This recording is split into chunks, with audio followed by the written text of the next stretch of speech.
Le 1er juin est un jour matrimonial avec, en 1931, le mariage à l'Élysée du président Gaston Doumergue avec Mademoiselle Grave, et en 1933, le mariage secret de Charlie Chaplin et de Paulette Goddard.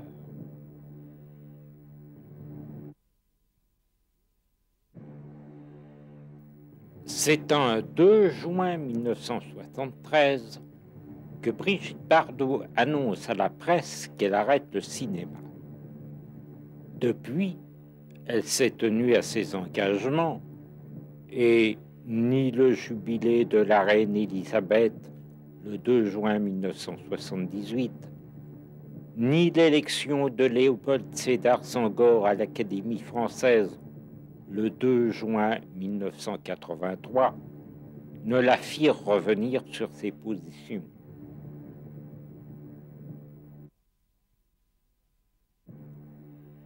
Franz Kafka décéda à l'âge de 40 ans dans un sanatorium le matin du 3 juin 1924.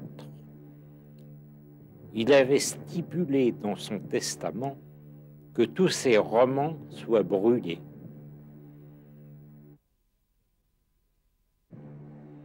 Dans un an, jour pour jour, nous célébrerons le centenaire de l'inauguration de la basilique du Sacré-Cœur. Cette année, contentons-nous de fêter les 46 ans de Pierre-Antoine Muraccioli, dit Antoine, chanteur.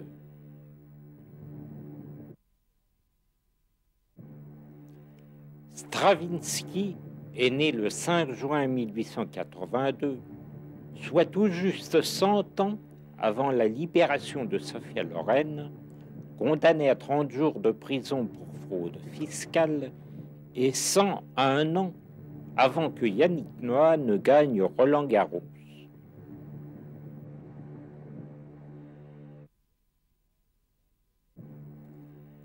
Le 6 juin fut le jour J pour Pierre Corneille, Thomas Mann et Björn Borg, nés respectivement les 6 juin 1606, 1875 et 1956.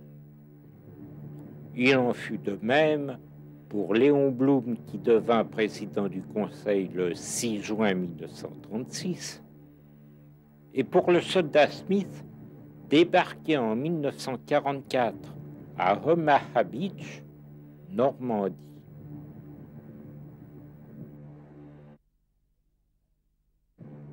Le Vatican, l'État le plus petit du monde, 44 hectares, est né le jour où le jeune Georges Marchais fêtait ses 9 ans.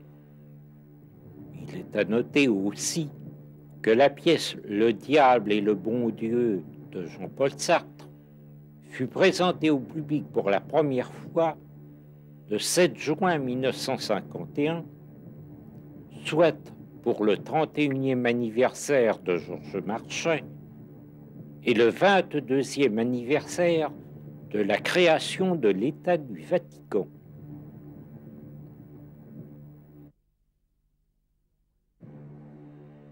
Le 8 juin est le jour des femmes de plume et d'exception en quête de pseudonymes.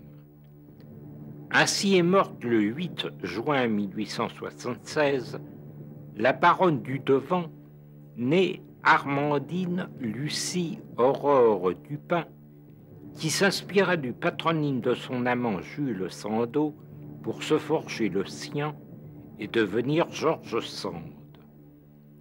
Et le 8 juin 1903, chez Monsieur et Madame de Crayoncourt, naquit Marguerite, qui, en femme de lettres avisée, joua avec les lettres de son nom pour parvenir jusqu'à l'anagramme célèbre Yourcenar.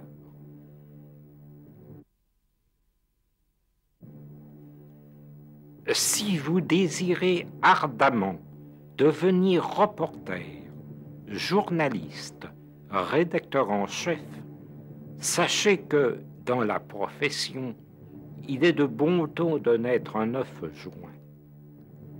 Jacques Fauvet et Jean Lacouture, nés respectivement les 9 juin 1914 et 1921, en sont deux bonnes preuves.